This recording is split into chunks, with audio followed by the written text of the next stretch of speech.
tuwuh rasa tresna kang nyawiji kang kairing tumatas eluh yen to klarga panjenenganipun bapa cakap Nur Hidayah saha Rai Istamuti Jasmara badhe lumaku ana ing klarga sejati ingkang nyawiji ana ing kandhasipun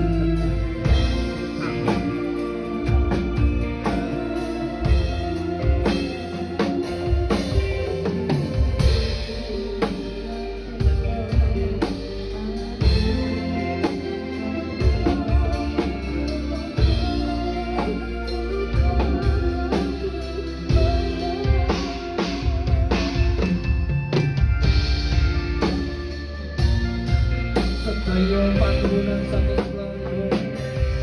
menjadi wonten kesinangan menawi